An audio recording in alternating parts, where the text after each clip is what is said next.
Сәлем, сенімен бірге Дәке, Дәуіт сұраған арнасы. Бүгін қазақша TTS үшінші бөлімі. Бірінші бізде Eleven Labs, егер Eleven Labs туралы көрмесеңіздер, мына жерде мен бірінші бөлімде айтқам, жерден көре аласыздар. Соның API-ін қолдану. Оны біз API-ін қай жерде қолданамыз? Бірінші Subtitle Edit бар, сол жерде қолданамыз. Одан кейін Telegram ботта өзіңіз жасап алсаңыз болады. Бір Subtitle Edit'тің бір минусы бар, оны қазір көрсетейін. Edit'ке кіреміз. Сосын мына жерден біз файл open дейміз да. Менде алдына дайындап қойған субтитрім бар, соны субтитрді ашасыздар. Сосын үстіне видео, одан кейін text speech and video дейсіздер. Өткен сабақта, өткен видеода көрсеткен едім, пиперді қолданатын едік. Біз пипер емес, осы жолы Eleven Labs'ты көрсететін болам. Мына жерде дауыстар бар, неше түрлі Сара, Лайм деген сияқты. Eleven Labs'та мен кімді қолданам? Адам дегенді қолданам. Жерден көріпсіз. Адам Mail. Mail бізде американдық. Мына жерде екі модель бар әзірше. Негізі V3 шыққан еді, мына жерге әлі қоспапты. Өйткені официально API-ді доступ жоқ, тек сатып аласың, бірдеңе түсініксіз. Ол туралы қазір, күшті дауыстар туралы қазір айтам, қалай қолдануға болады. Мына жерде тест voice тик айтпақшы күте тұрыңыздар. Мұнда API key деген бар, сол жерге API-ді қойымыз керек. Оны қалай қоямыз? Ол үшін біз Eleven Labs'тың сайтына кіреміз, логин деп Google арқылы кірсеңіздер болады, немесе басқа қандай почта бар. Өздеріңіз почталарыңызды, email-дарыңызды. Сосын мына жерде астында аккаунтыңыз тұрады, соның үстінен басасыз, сосын мұнда API case деген бар, соны басасыз. Сосын мына жерде create API key деген бар, соның үстінен басасыз да. Аты өзі автомат түрде жасалады, немесе мен былай жазсам. Тест subtitle edit. Сосын мына жерде text to speech-ке has access дейміз. Барлығына жасап керек емес енді. Осы бізге тек text to speech керек. Сосын create дегенді басамыз. Мұнда copy clipboard дегенді басамыз. Сосын қайтадан ораламыз да, мұнда қоямыз. Болды. Мұнда біз Eleven Multilanguage V2 дегенді басамыз. Сосын test voice деп басып алайық. Hello, how are you? Иә, міне. Сосын мына жерде generate speech from text дегенді басамыз. Күтеміз. Қазір бізде файлда сақталу керек.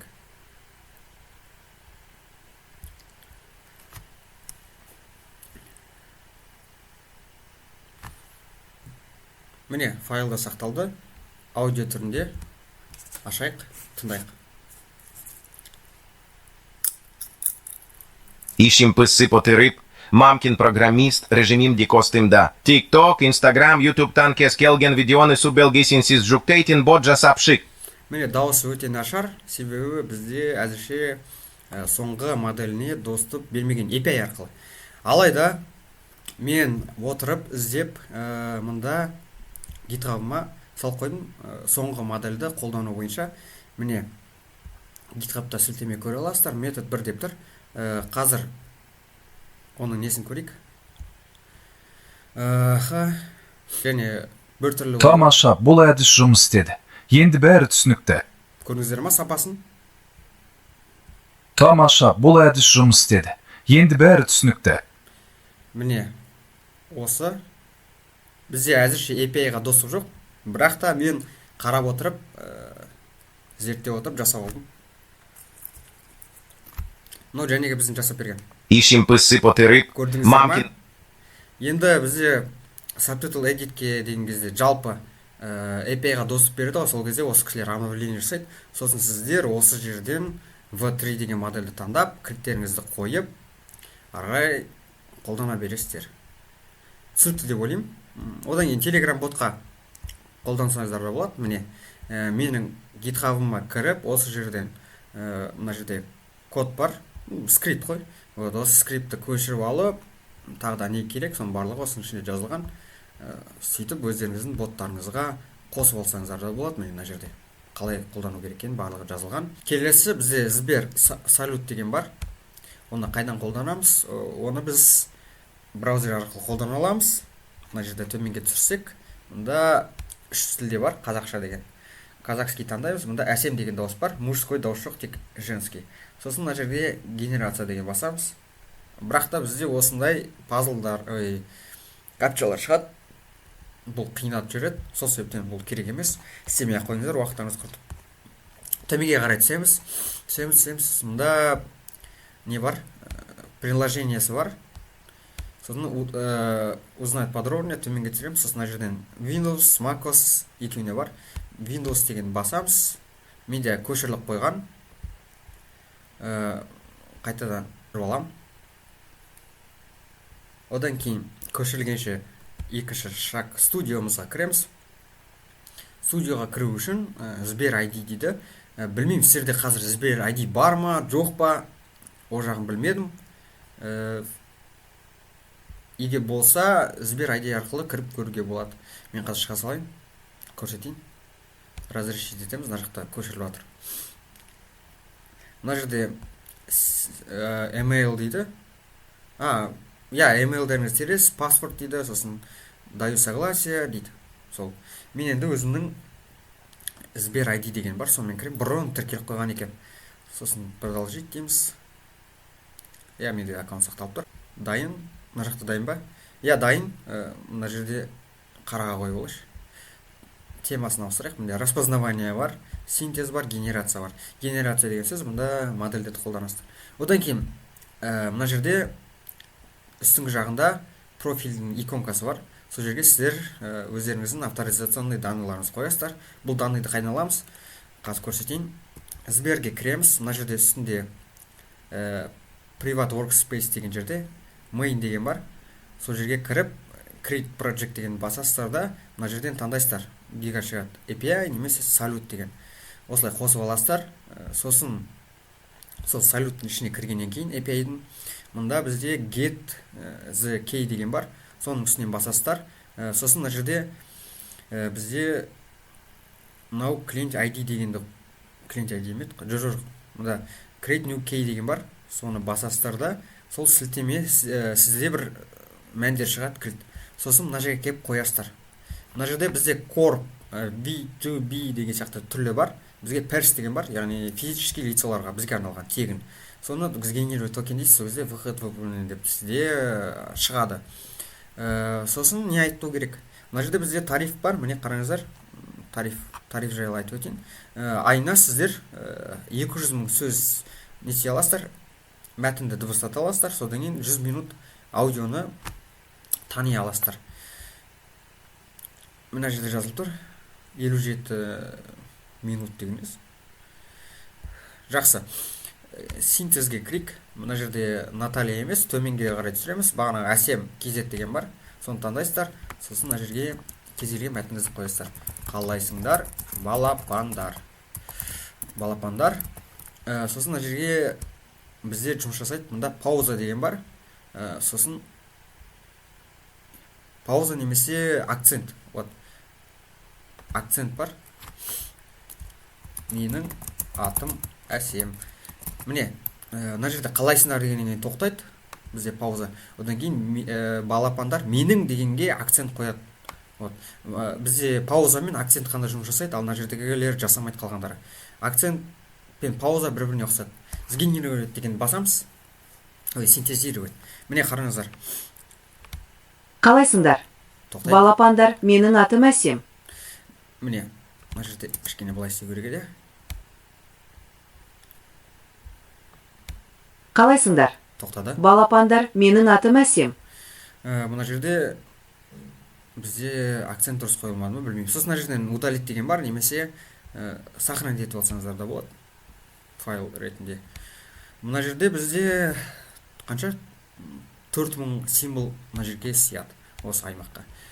Генерация бағанаға бізде түрлі модельдер бар. Оны қосу үшін сол мына жерден барасыздар да, Gigachain дейсіздер да, қоясыздар. Pers дегенге болды. Дайын. Содан кейін қолдана бересіздер. Распознавание деген бар. Мына жерде қазақша дұрыс танымайды, білмеймін не екенін. Орысша, ағылшынша жақсы жұмыс жасап тұр. Қарап көріңіздер, мүмкін сіздерге істеп кететін шығар.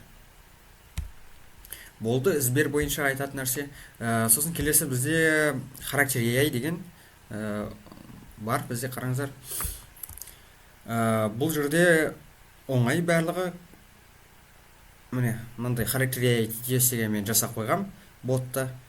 Жалпы бұл характер AI деген ботты сіздерге дауыс қолданып синтездеуге арналмаған. Ол бізде кәдімгі ChatGPT сияқты сөйлесетін жер. Мен оның настройкасын жасап қойдым. Бір үстінде create деген бар, соның үстінен характер деген басасыз. Характер, сосын үстіне жазасыздар my TTS bot деп бір деп жазып қойыңыз. Сосын мұнда керек емес greeting деген бар. Сол жерге сіздің керек мәтініңізді жазыңыздар. Қалайсыңдар балапандар, менің атым характер GE дей салайық. Сосын voice дегенге біз барамызда неше түрлі voice'тар бар. Мысалға мен мұнда барамда былай жазам. Назарбаевтың дауысы. Мұнда бар ма? Select деген басамыз. Сосын мұнда public деп қоймаңыздар, private деңіздер. Сосын create характер деп басыңыздар. Міне, сізде өзіңіздің ботыңыз жасалды. Қалайсыңдар балапандар, менің атым характер Ж. Міне, сізде осылайынан жасалды. Одан кейін келесі мәтінді енгізу үшін сіздерге қайтадан мұнда кіріп, edit дегенді басасыздар. Edit деген. Сол кезде қайтадан жәнегі боттың настройкасына келесіздер. Келесі мәтінді дыбыстату үшін қалды жағдайларың қалай? Болды, сосын қайтадан save and chat деген басасыздар. New chat деген басасыз. Мына жерде тұра берсін бәрі. Сол кезде жәнегі мәтініңіз қайтадан сізде шығады. Міне, жәнегі мәтін. Кал жағдайларың қалай? Үшінші бөлімі ұнаса, комментке жазып кет. Келесі бөлім шықсын ба? Міне, сосын бізде бұны қалай сақтап аламыз? Оң жағын басамыз, исследовать элемент деген бар. Білмеймін, енді орысша тұр. Сосын мұнда network деген жер бар. Network деген. Сосын барамызда страницаны обновить етеміз. В общем, осындай қиын жұмыстар жасайсыздар. Страницаның үстінен обновление жасаймыз. Кал жағдай. Сосын міне бізде аудио міне шықты. Соның үстінен басасыздар. Сол кезде сіздің аудионыз көшіріледі міне. Сохранить етеміз. Открыть. Кал жағдайларың қалай? Міне дайын. Енді келесі бізде басқа дауыспен жасалғаныңыз келсе, осы мәтінді жай ғана voice деген бар, оң жақта. Сол жерге барасыздар да voice-тарыңыз қоя бересіздер. Менде неше түрлі дауыстар бар. Мысалы, кімдікін қойсақ болады. Алисаныкін қойсам болады. Алиса. Міне Алисаны қойдым, сосын жай ғана былай бассам болады ғой. Кал жағдайларың қалай? Үшінші бөлімі ұнаса, комментке жазып кет. Келесі бөлім шықсын ба? Маси, үшінші бөлім X-ке инакын. Келесі бөлім шықсын ба? Не дейді қуып кетті. Бактерия осылай қолданыңыздар болады, немесе Telegram бот жасап алсаңыздар да болады. Міне. Telegram ботқа қолдануға болады. Міне мен характер AI TTS деген не жазып қойдым. Библиотекада бар, одан кейін мұнда GitHub'та проектте бар, қолдану бойынша. Немесе бізде тағы да жай ғана лаконично 9 ба сондай ғана дауыстар бар. Ол бізде тұлға TTS деген, қателеспесем. Тұлға TTS қайда? Міне. Тұлға TTS деген бар. Осы жерде де қолдансаңыздар да болады. Міне. Мұнда қанша дауыс бар бізде? Қазір төмен кетсек. Міне бізде Тоқаев, Назарбаев, Дуров деген сияқты. Осылай. Немесе характер AI TTS деген бөлек жоба бар. Міне қайда кетті. Міне. Ол жерде енді кез келген жәнегі мына жердегі қолданған дауыстар бар ғой. Соларды мұнда қолдана аласыздар. Ботыңызға қолдансаңыз болады. Міне.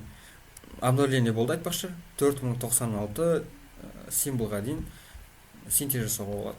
Бұл енді әзірлеушілерге керек деп ойлаймын. Болды. Үшінші бөлім аяқталды. Басқа айтатын. Келесі бөлім білмеймін, шыға ма, шықпай ма. Көре жатамыз. Сау болыңыздар.